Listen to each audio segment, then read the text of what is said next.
everyone, this is Nancy from New Travel Escapes. This video is a departure from the norm for us. We usually stay at all-inclusive resorts in Mexico and other parts of the Caribbean. To change things up, we decided to spend a couple of weeks in Bali, exploring the Indonesian and Balinese cultures. We enjoyed a week in Ubud, which is the cultural epicenter of Bali, to really get a feel for the traditions, art, and cuisine of this part of the world. The second week, we decided to see for ourselves what our Australian friends love about the southern coast of Bali, Uluwatu. If you've ever seen Eat, Pray, Love, then you know Uluwatu and specifically Padang Padang Beach. In today's video, we're going to tell you all about the resort we chose for the Ubud portion of our trip. We wanted to stay away from the cookie-cutter resorts that are similar all over the world, and we tried to find something uniquely Balinese for this trip. We finally decided on the Ayung Resort Ubud. If you're planning a trip to Bali and you want to explore the culture and art of Ubud, then the Ayung might be worth putting on your short list of places to stay. In this video, we're going to show you around the resort, tell you about the resort, the suites, the restaurant, and give you an honest review of our stay here. We are not sponsored, we pay for all of our own trips, we are not trying to sell you anything, and the resorts never know that we make videos about our stay. No one ever recognizes us, and that is exactly the way that we like it. The Ayung Resort Ubud is set in a dramatic 8-hectare private jungle estate, and it offers a unique blend of Balinese architecture, natural surroundings, an eclectic art collection, and traditional Balinese hospitality. Nestled in the lush tropical rainforest along the banks of the Ayung River, Bali's most sacred and important waterway. We found the Ayung to be a nice blend of luxury and tradition. It is definitely not a cookie-cutter resort, and around every corner there is some form of art, sculptures, paintings, carvings, and so much more.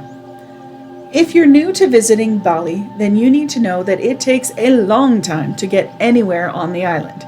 Traffic is horrendous, so even if where you want to go is only 40 kilometers away, count on it taking a couple of hours at least. We were flying into Denpasar Airport from Singapore, and we arranged for a driver to pick us up from the airport. After exchanging some currency and buying SIM cards at the airport, we went to look for our driver. Now, WhatsApp, the communication app, is the primary mode of contacting most businesses in Bali, so our driver told us where he was standing, we found him, and we were on our way. It took a couple of hours to get to the Ayung Resort from the airport. Bali is congested and busy. We decided that this was not a place we wanted to drive, and that was reconfirmed when, during our 2-week visit to this island, the only accidents we saw involved tourists. Locals have a way of driving and a method of communicating that is not for the faint of heart. When you arrive at the resort, you can see that the resort is built into a hill on the banks of the Ayung River. There's a security gate just off of the village streets at the entrance to the property, and the check-in desk is about halfway down the hill. Depending on what type of resorts you may be used to, most of the architecture in Bali is open air. The Ayung is a good blend of this, with resort-style suites, large balconies interwoven with the open-air restaurant and check-in areas. The first thing we noticed about the Ayung is the art. Clearly, the owner of this resort is an art lover. This unique property is the result of one man's lifetime appreciation of East and West philosophies, coupled with his desire to bring together some of the most important and impressive spiritual and material elements and sculptures that he's collected during his lifetime. Not only is there an art gallery on site, there are gorgeous pieces all over the resort. The whole complex feels like an immersive museum experience. So after check-in, we were taken by a golf cart to our room. We booked a Princess Valley View suite. Now there are several suite options to choose from at the Ayung, and I'll run through them quickly with you here. There are deluxe rooms, which are 46 square meters, and they overlook the large outdoor infinity swimming pool. You can choose a king or 2 twins, and this is a great option when you're traveling with a friend or on a budget. Premier rooms with valley or pool views. These are a bit bigger at 57 meters squared, and you can choose between a king or 2 twins for this category as well. Princess Suites with valley views, which is what we booked, is double the size of the deluxe room at 93 square meters. These suites have a king bed, a sitting area with sofa and chairs, as well as a full dining table and a large outdoor balcony. Next up is a 1-bedroom jungle suite that's a touch bigger than the Princess Suites at 94 square meters. It has a similar living and dining room area and a king-size bed. The biggest villas on the property are pretty unique with a Javanese design style. These last are designated Rumah Kudus, which means holy house. These categories all have their own private pools. The Valley Pool Villa is 194 square meters, and it has a large living room and dining area, along with a spacious bedroom with a king bed. There's also a private balcony with a private pool. The Deluxe Rainforest Villa is 240 square meters with a generous living room, a spacious bedroom with a king bed. The bathroom has separate his and hers vanities, and they also have a private pool and pool deck. The largest villas on the property are the 2-bedroom Valley Pool Villas at 353 square meters. There is a living room, 2 separate bedrooms equipped with king beds, 2 separate bathrooms with his and her vanities, a really large outdoor terrace and private pool with a pool deck and sun loungers. Lastly, there is the Royal Rainforest Villa at 326 square meters, elegant and generously proportioned living room, a spacious bedroom with a king, a large outdoor terrace and balcony, private pool, and pool deck with loungers. Depending on who you're traveling with, your budget, and whether or not you're celebrating something, there are many different room categories to choose from. I do want to mention that if you have mobility issues, then this resort likely won't work well for you.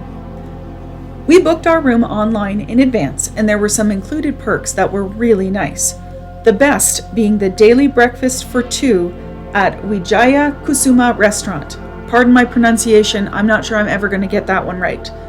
We were offered a 10% spa discount, and although the spa was really nice, we found it expensive by Bali standards, and we found more bang for our buck grabbing a Gojek into Ubud and getting massages off property, but the spa at the Ayung is really nice if you want to stay at the resort. They also include a small minibar that was refreshed daily by the housekeeping staff. If you stay a minimum of 4 nights and you book through the resort, you can receive a one-way airport pickup or resort credit voucher, and daily afternoon tea is also included from 4 p.m. to 6 p.m., and it was a nice perk. We did find that it's not worth making sure you're back for it, but if you happen to be back from your day's adventures, then stop in for a tea and a small treat. We found it a nice touch at 4 p.m., and then we went back to our room to relax and freshen up for dinner. Wi-Fi access in all the rooms, villas, and public areas, and the Wi-Fi was decent throughout the resort. WhatsApp works very well. The TVs and the programming available in the rooms is really basic, so we brought a Fire Stick in order to have a few things to watch. There are a few complimentary activities that the resort organizes, like a village rice field trek, basic yoga classes, a daily shuttle service to Ubud Center. Now that shuttle is a small minivan and it holds just a few people, not a lot, and it only runs twice a day, so you do need to book your seat and plan around it.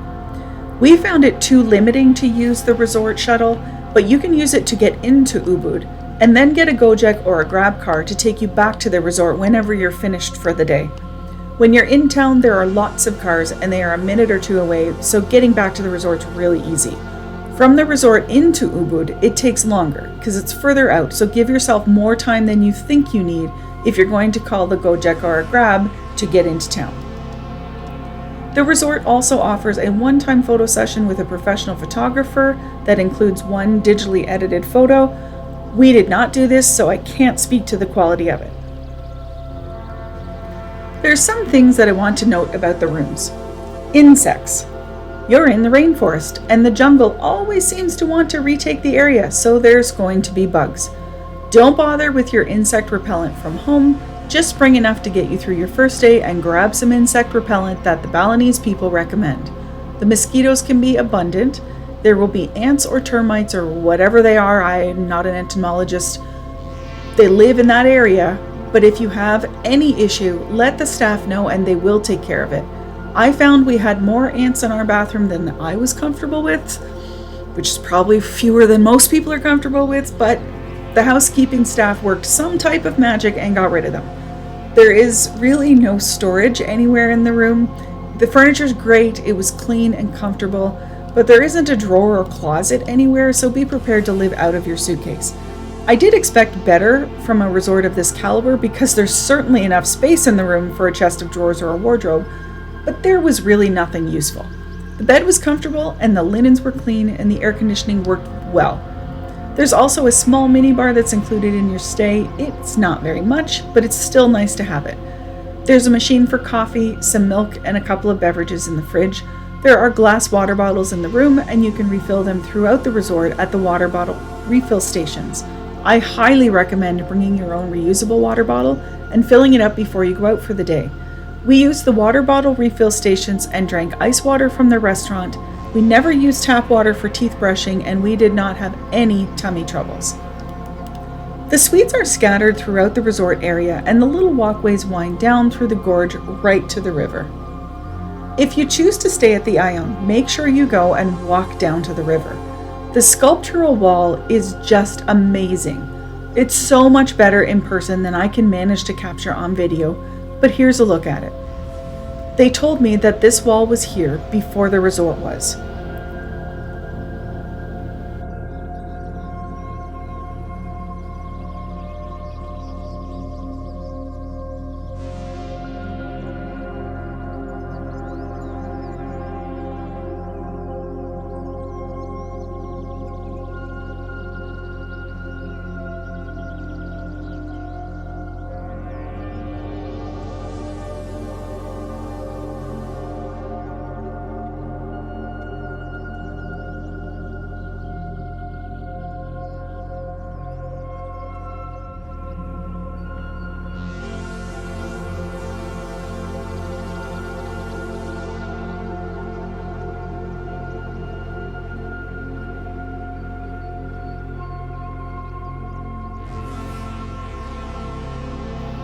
During our time in Ubud, we hired a driver to take us to see the temples, waterfalls, rice terraces, coffee plantations, art galleries, and so much more. We also divided our time between cultural experiences and, of course, spa experiences. Every second day we were booked into a spa for a massage. Our favorites were the Shinto spa and the Ubud traditional spa. I have not found a spa in Canada or Mexico that can hold up against a Balinese spa experience. And the fact that it's about 10% of the price meant that we went for a massage at least every other day. The Wijaya Kusuma restaurant is the jewel in the crown of the Ayung Resort. If you know us, our team of travelers are foodies, and this restaurant was impressive. They serve breakfast, lunch, and dinner with some stunning panoramic views across the Ayung Resort Valley and gorge below. The views from this restaurant never got old. Each morning we enjoyed an amazing breakfast that was included with our suite booking, great coffee, and views like I have never seen before. FYI, they feed the local troop of monkeys every morning while they're preparing the fruit plates, so if you get to breakfast early, you will see them. The restaurant is probably the best one we went to in Bali.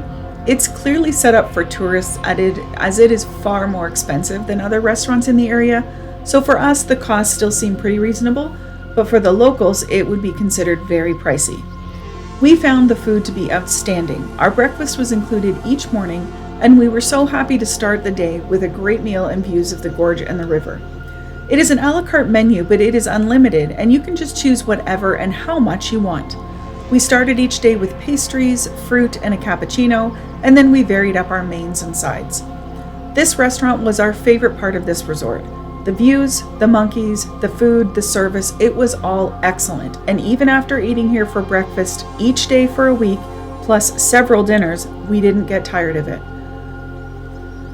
We came to this week in Ubud with a list of restaurants we had researched to try through our week, but the Wijaya Kusuma kept getting us back. Sorry about my pronunciation, that's the best I got. One evening they did an authentic Balinese dinner show with dancing called Indonesian Rijsttafel. A Dutch colonial feast, the Rijsttafel was created to provide a festive and official type of banquet that would represent the multi-ethnic nature of the Indonesian archipelago. Dishes are brought together from the many different regions of Indonesia, where a variety of different cuisines exist, often determined by ethnicity and culture of the particular island or island group. Please start from here. This is the rice, yellow and red rice, please. This is chicken satay and marinated fish we wrap in banana leaf and we grill. So you have to open the banana leaves. Okay. This is the chicken with coconut sauce, the braised beef with rendang sauce, salty fish with peanut. This is the pork with sauce, and this is the crispy white fish with sweet and sour sauce. 2 vegetables, 1 jackfruits and green beans with coconut milk sauce, and this is with peanut sauce. Same crackers. The condiments, the spicy. One is Balinese, spicy, and this one is made based on eggplant and chili, of course. This is fruit pickle with tamarind sauce. This is grated coconut with chicken. Now, at the time of this video, it was 400,000 IDR per person. They did it every Friday night, and that equates to about $35-ish Canadian or Australian, and $25 per person USD. At the time of this video, of course. Canadian and Australian dollars are so close to one another that I'm just grouping them together. And the Dutch colonial feast was honestly the least impressive food we had at the restaurant, but I still really enjoyed it. So least impressive of everything that was awesome is still great. And I'm really glad that we tried it. Now just note that you don't actually have to order the set menu if you want to eat at the restaurant and experience the dance. You're welcome to eat off of the regular menu, or one of you gets the feast and one of you gets something off the regular menu, or whatever you want. We didn't know this. We thought in order to have dinner there Friday night, the price fix was the only option. And I wanted to make sure that you know that you can choose whatever you want. Another food experience is the floating breakfast. Now, if you book a room with your own private pool, then this might be something that you want to consider. I mean, what a cool experience. I don't think it would be a very good experience in the main pool, but if you had one of those rooms with your own private pool, it'd be pretty cool. Now again, at the time of this video when we were there, the floating breakfast for 2 is priced at $550K for 2 people. That's IDR, which is about 50-ish Canadian Australian dollars, or 35 USD for 2 people. The resort's architecture, inspired by traditional Balinese design, seamlessly integrates with the green landscape, creating an ambiance of understated elegance. Bali is the land of self-care, so of course the resort has a yoga pavilion as well as a spa. Those we spoke to who used the spa at the resort said it was excellent. They use ancient Balinese healing traditions woven into an array of treatments, but as I said earlier, we got our spa treatments on the outside. If you have whitewater rafting on your schedule, you are in the right spot. You can even watch them slide the rafts down to the river every morning. There are several rafting companies in the area to choose from, so be sure to check out the reviews online to make sure you get one that works best for you. One of the most unique things that I have ever seen are the stone carvings lining the walkway down to the river. The video just can't do justice to how breathtaking and intricate these carvings are. The Ayung Resort is clearly dedicated to art and culture. The on-site art gallery, curated by the owner, is a testament to Bali's vibrant artistic heritage. As you wander the resort's pathways and throughout the buildings, you'll encounter ancient stone carvings, remnants of Bali's storied past, serving as a reminder of this island's enduring history. We found the Ayung to be much more than just a destination. It's an experience in and of itself, as well as a gateway to the wonders of Ubud. In Ubud, you can explore the vibrant markets where artisans showcase their intricate handicrafts. You can lose yourself in many of Ubud's iconic rice terraces. You can visit the sacred monkey forest or a coffee plantation, and be sure to immerse yourself in the spiritual ambiance of the region's ancient temples, where centuries-old traditions continue to thrive. Talk with the people and learn about how their villages are run, how their politics work, how their village temple is also their meeting place, and more. It was just an amazing week in Ubud, and I highly recommend immersing yourself in this culture and its people. They are truly wonderful. As the sun sets on this part of our adventure, I bid you farewell from the tranquil haven of the Ayung Resort. Now next week, we will show you the resort we chose in Uluwatu. Now, I'll warn you in advance that this next hotel is for cool adults only. If you're new to our channel, thanks so much for watching. If you're a regular viewer who is gobsmacked that this was not a Mexican all-inclusive resort review, I apologize, but I also hope it inspired you to maybe consider a different type of vacation and have a look at Bali. This is Nancy signing off and reminding you to keep exploring and uncovering new travel escapes. See you next week from Uluwatu.